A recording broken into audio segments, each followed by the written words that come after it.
नमस्कार दोस्तों, मेरा नाम देवराज वासने है और आप सभी का स्वागत है टेक्निकल एनालिसिस सीरीज में। तो दोस्तों, आज हम लर्न करेंगे टू कैंडलस्टिक पैटर्न के बारे में। और टू कैंडलस्टिक पैटर्न के अंदर हम आज करेंगे bullish engulfing and bearish engulfing के बारे में। हम डिटेल में जानेंगे और इनके एग्जाम्पल भी देखेंगे। तो दोस्तों, as the name suggest, two candlestick pattern, okay, मतलब इसके लिए हमें फर्स्ट एक कैंडल और सेकंड जो ये कैंडल है हम देख सकते हैं।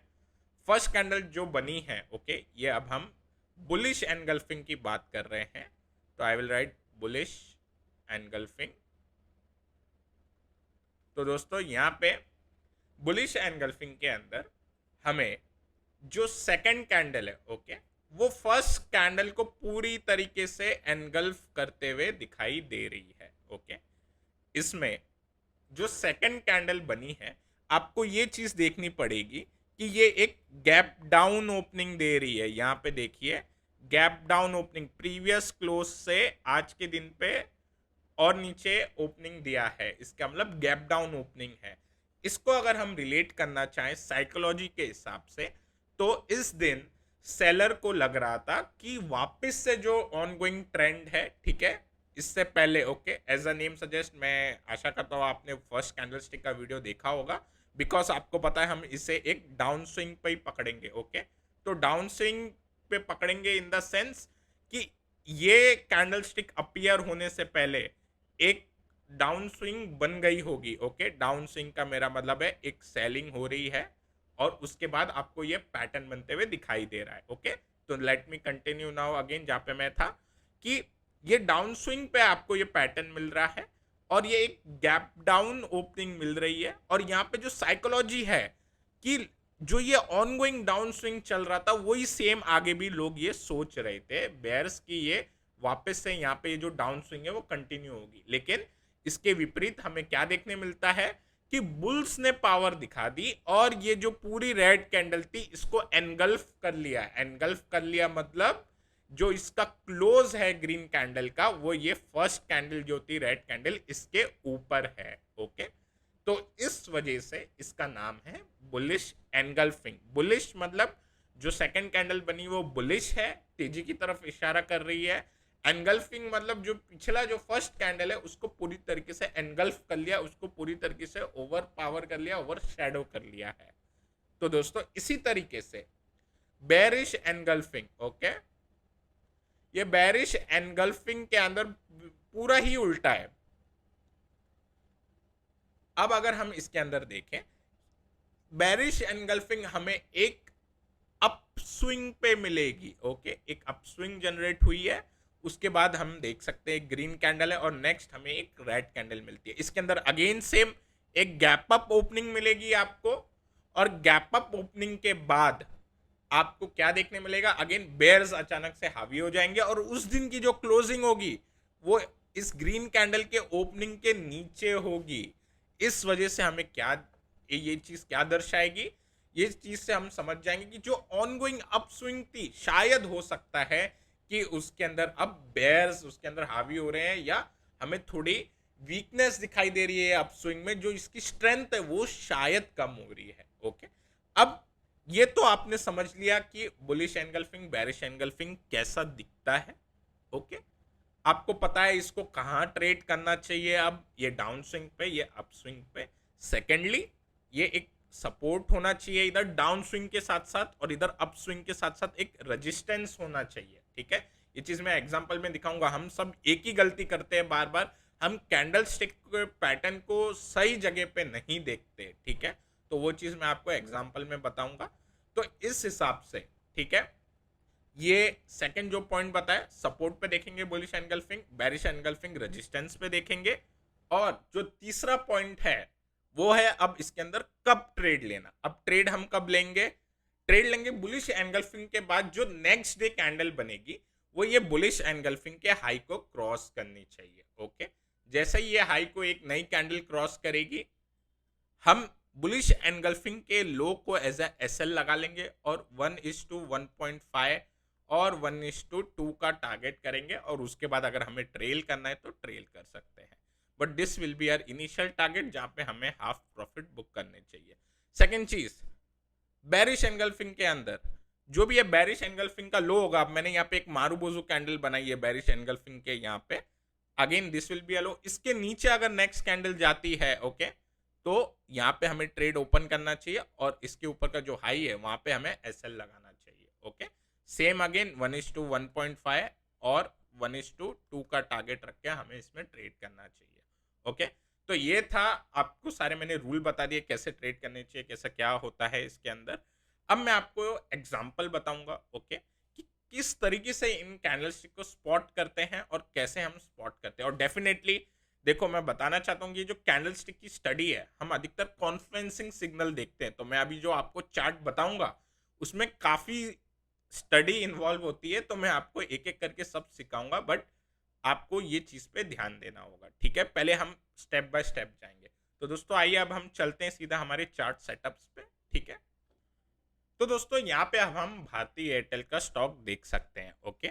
अब भारतीय एयरटेल का स्टॉक, पहली बात आप देखिए इसका नेचर समझिए। ये देखो यहाँ पे भी ये साइडवेज ट्रेड करता है, और मैं आपको इसका लॉन्गर ड्यूरेशन दिखा दूं तो ये काउंटर एक साइडवेज ही ड्यूरेशन में ट्रेड करता है ओके।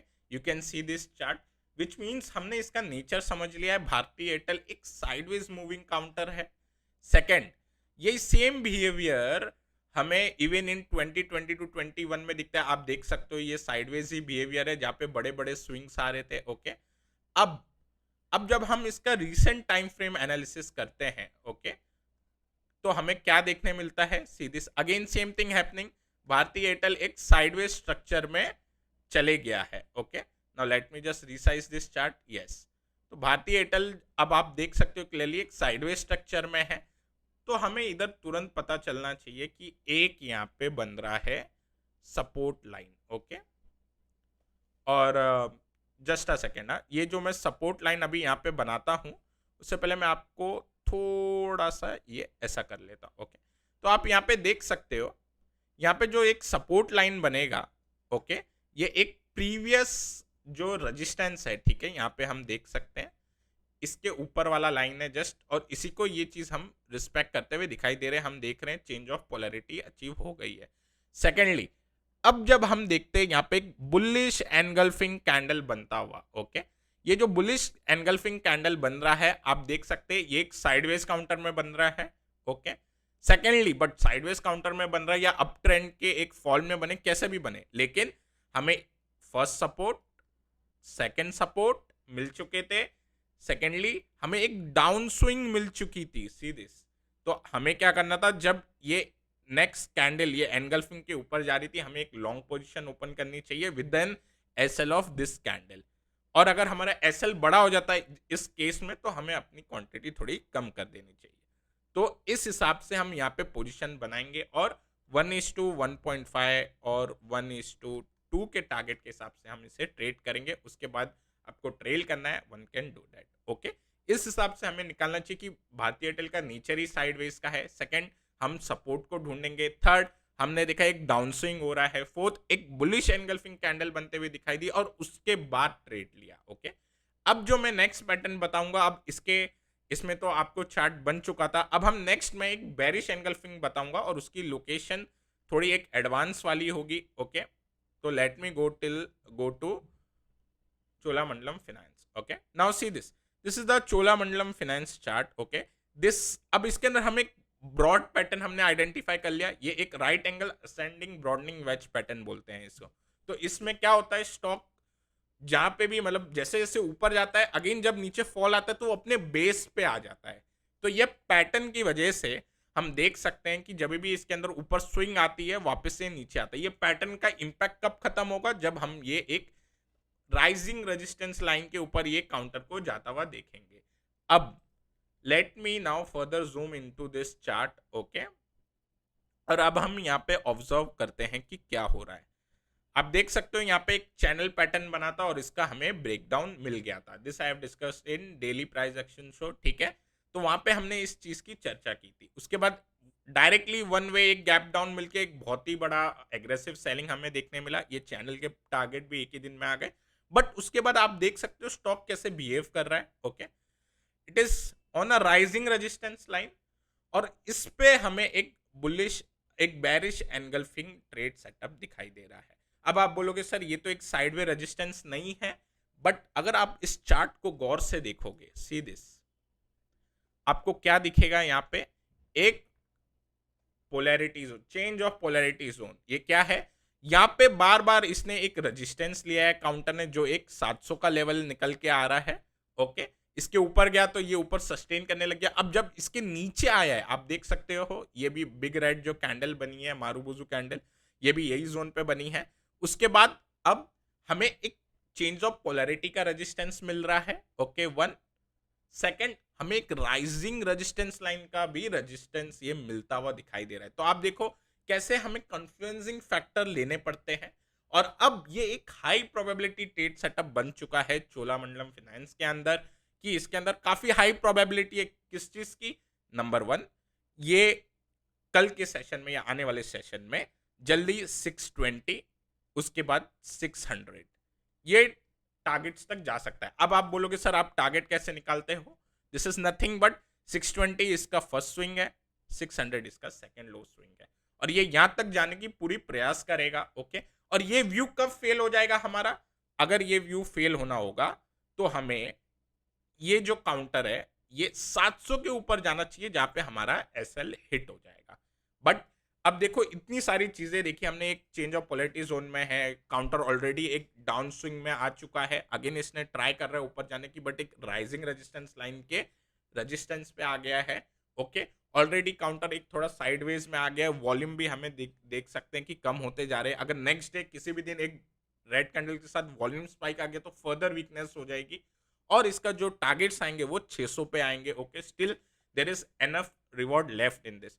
तो ये सारी चीजें देखने के बाद हमें एक ट्रेड सेटअप बनाना चाहिए। ओके, तो दोस्तों इसी तरीके से जो हाई प्रोबेबिलिटी ट्रेड सेटअप होते हैं उसमें काफी सारी चीजें देखनी पड़ती हैं। तो दोस्तों अभी मैं आपको एक चीज कहना चाहूंगा, जो लोग को और इसके अंदर डीप में जाना है, मैं पूरी कोशिश करता हूँ जितना भी मैं वैल्यू दे सकूँ आपको वीडियो में मैं देता हूँ। तो दोस्तों हमारा एक प्रोग्राम आ रहा है पुणे के अंदर, that is offline mentorship programme, face to face होगा वो, and it will be taken by our founder Sunil Gurjar. उनकी किताब आप देख सकते हो, आप, that is the best selling from the last 6 months। Okay, Amazon के ऊपर आप देख सकते हो, one of the best selling. तो he will be taking that seminar. Okay, आप वहां पे देख सकते हो, सेम प्राइस एक्शन जो भी डिटेल में मैंने अभी आपको करके बताया, सेम चीज, और इसके साथ एडवांस स्टडी जो होती है हम उसके बारे में वहां पे डिस्कस करेंगे। Now again this is all comes into the technical analysis parlance. इसके अंदर जो भी हम टेक्निक यूज करते हैं, जो भी एडवांस चीज यूज करते हैं, अभी इसके अंदर मैंने जो आपको बताया है, इसके अंदर और कई सारी चीज हम देखते हैं। सेक्टर रोटेशन के साथ साथ हम उसके अंदर फॉरेन मार्केट्स को भी देखते हैं, उसके साथ साथ हम रिलेटिव स्ट्रेंथ देखते हैं, उसके साथ साथ ही हम inter market analysis, ratio chart और काफ़ी सारी चीज़ें उसके बाद हम पिक निकालते हैं। ओके, डेफिनेटली अब जिनको भी इंटरेस्ट होगा इस चीज़ में, मैं डिस्क्रिप्शन में एक लिंक डाल देता हूँ। जो भी व्यूअर्स लगता है इंटरेस्टेड है and they live in the Pune city और नियर बाय, ओके, आप ज़रूर उस पर क्लिक कर सकते हैं। ओके, तो हमारा ये सेमिनार जो होगा वो होगा 18 और 19 जून को, तो आप डेफिनेटली उसको चेकआउट कर सकते हैं, दोज हु आर इंटरेस्टेड। तो दोस्तों मैं आशा करता हूँ आपको आज का ये वीडियो ज़रूर पसंद आया होगा। अगर पसंद आया है तो ज़रूर लाइक करें, शेयर करें अपने दोस्तों के साथ, और जो भी व्यूअर्स ने अभी तक हमारे चार्ट मोजो के चैनल को फॉलो नहीं किया है तो ज़रूर फॉलो करें। Till then take care and I will meet you in the next episode.